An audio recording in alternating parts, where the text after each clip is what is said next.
Last time gumawa tayo ng dessert gamit ang cheesecake at talagang ang sarap ng kinalabasan nito. And for today's video, gagawa naman tayo ng recipe gamit ang mamon. Ang sarap nito at hindi nakakaumay, madali lang gawin at yung mga ingredients ay hindi komplikado. Gusto mo rin ba? Tara, luto tayo. Sa recipe na ito ay kakailanganin natin ng mamon, mga 6 pieces ay okay na.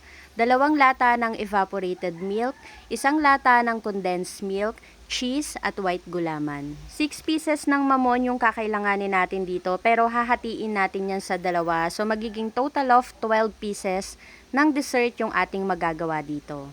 Tanggalin lang natin sa plastic yan, then tanggalin na rin yung papel sa ilalim at hahatiin nga natin ito sa dalawa. Ang tawag pala sa dessert na gagawin natin ngayon ay cake float.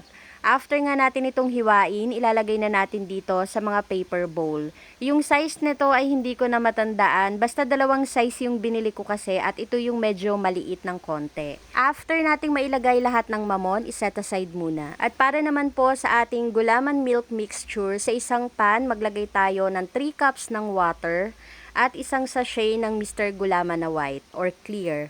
Haluin lang natin ito hanggang sa ma-dissolve na yung Mr. Gulaman bago tayo maglagay ng evaporated milk at condensed milk. After nating mailagay lahat ng mga ingredients, haluin lang natin ito ng tuloy-tuloy dan isa lang na sakalan hanggang sa kumulo. At para mas lalong maging masarap itong ating milk gulaman mixture, maglalagay tayo dito ng 1/2 cup ng grated cheese.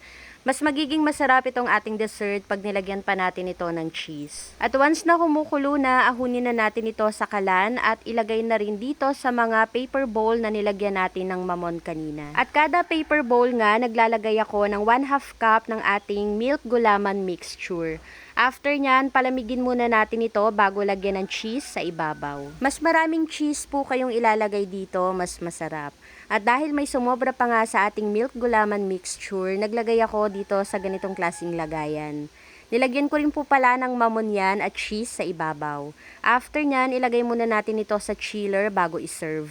Mas masarap kasi itong kainin pagka malamig. At ganun lang kadali, ready to serve na ang ating dessert na masarap, sakto ang tamis at hindi nakakaumay.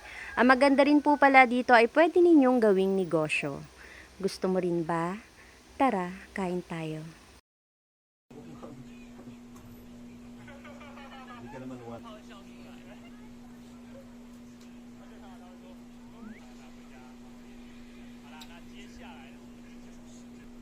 Tinikman mo na ba ng kanina, Di?